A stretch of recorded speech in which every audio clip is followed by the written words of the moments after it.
well, here we are. Oh, bit of a wind. It's actually really quite cold already. It's, as you might have seen before, it's like about 4:40. And he's making a lot of noise. So it seems as though there's a lot of little islands on these. Oh God, they've got a freaking walk bridge. God. So I'm looking, I can see all these other little white dots there. That's where they planting more trees. That's like the tree guard for the little seedling. Woo! Some people have been full driving.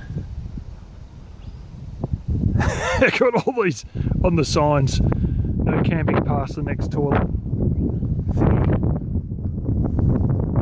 all this. You know, because there's people that try and get their boats over there. And they also try and get them back over there where I was before, where I'd done the 3-point turn. So they don't want people camping, because there's going to be guys like reversing boats and shit, so. Oh,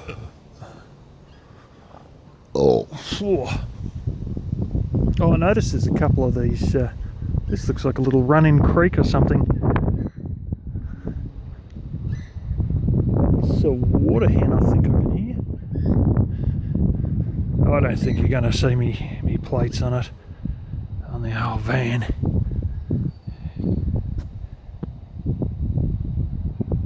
That's enough of a look at the van. The brush is fairly heavy down here, so I don't think you're going to see number plates. Actually, that's surprisingly heavy. Yeah, they've got a few of these around.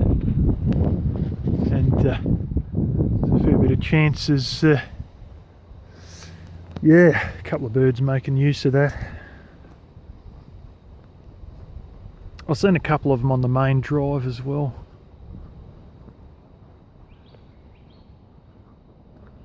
Oh, here's this mine shaft thing. There's a warning sign, and that's just another heap of bricks.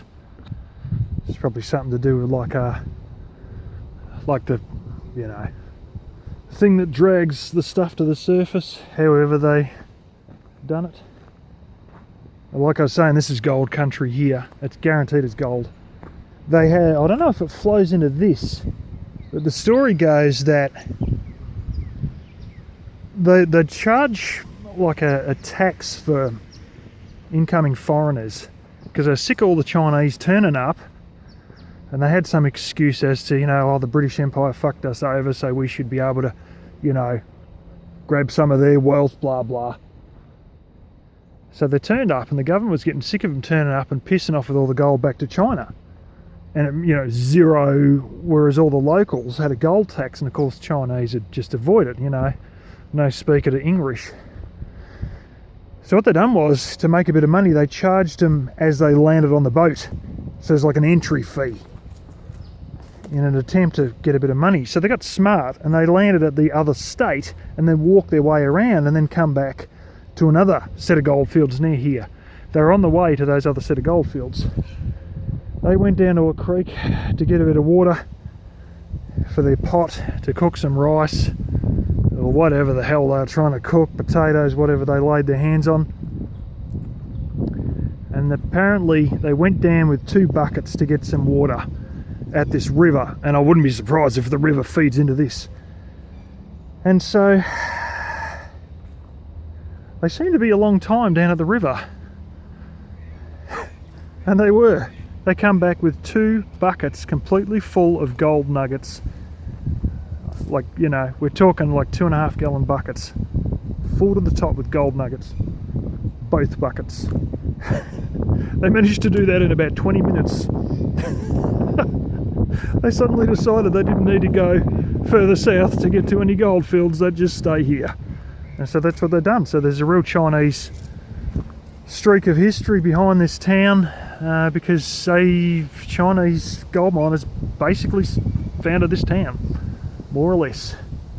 There is so much history of Chinese and gold, and so few people know about it.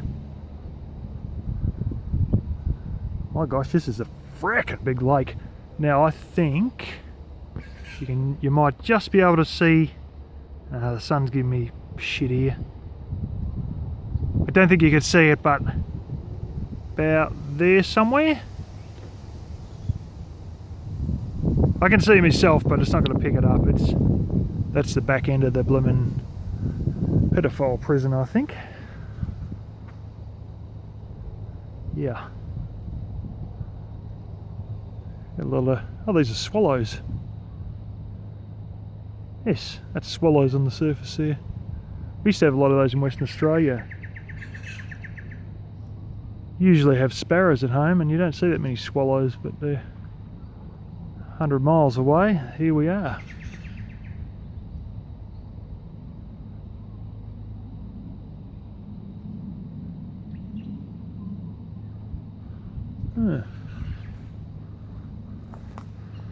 That's funny. Trees right up to the water's edge here.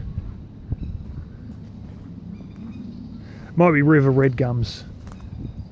River red gums are trees that always... They're red gum, it's a native hardwood. A lot of my fence posts are made out of run-of-the-mill red gum. Something's got into that. Attacked by hornets in a minute.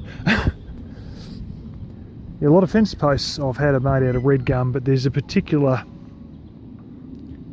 I don't know if it's just like it's a separate variety slightly, but they call them river red gum, and they always are along the side of rivers, and they ain't too bad about being in the water, and I'd say they're fine on the waterlog roots, and I'd say that's what these are. Technically it's a semi-hardwood, but we just call it hardwood anyway. But it's damn good burning, except it does tend to block your chimney pipe just a little bit. Fair bit of creosote in it.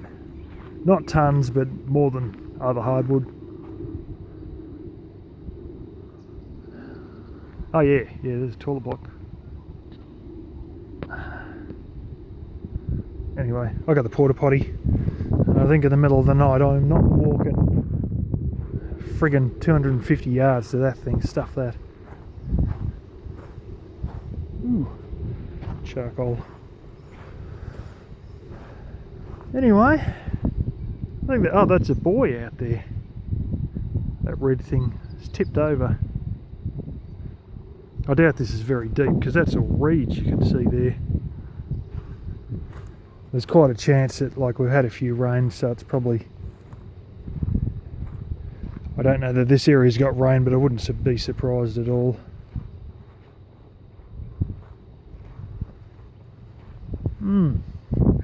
This is reeds, the same as I got at my joint.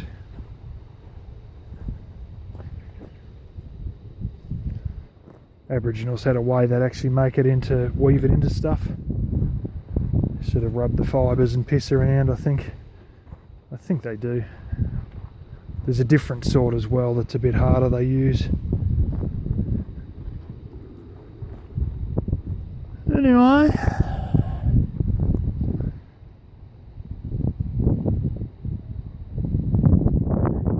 geez, it is pretty heavily forested though. Like it's sort of, but just, yeah, there's patches here where she's a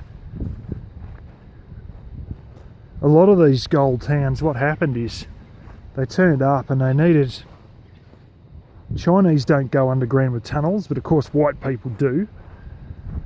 And of course their only method of fuel back then, because, you know, if coal wasn't around, which it usually wasn't, the next best thing for heating, cooking and making all the underground tunnels, securing all the roof of the underground tunnels was timber. So they'd come into these places and they'd strip the shit out of the fucking timber. I mean, they'd tear they'd just the whole forest would disappear. And that was what it was. Surprisingly enough, at the same time in our history, we had a shortage of actual currency, and we went to using Spanish pieces of 8 for lack of British pounds. Yet we had more gold coming out of this joint than you could fucking imagine, and yet somehow we didn't have actual currency, which has led to the formation of private currency, which got banned after World War II, I believe, but we still have some at home. This is a typical So this is the fire pits they would have been. I've seen one of these type before. There's a few of these, and that's your barbecue tray, or it was meant to be anyway.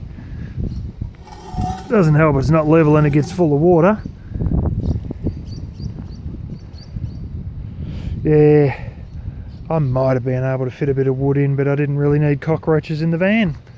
All those god-awful millipedes. We'll just be living with electric heat and a couple of tea light candles, I think. Gee, it's getting cold now. I reckon she would have dropped to... It's not going to be very high at the moment, I'll tell you that anyway. It'll be about 55 or less. Maybe only about 53. Probably not quite that bad. Anyway, it's enough for now.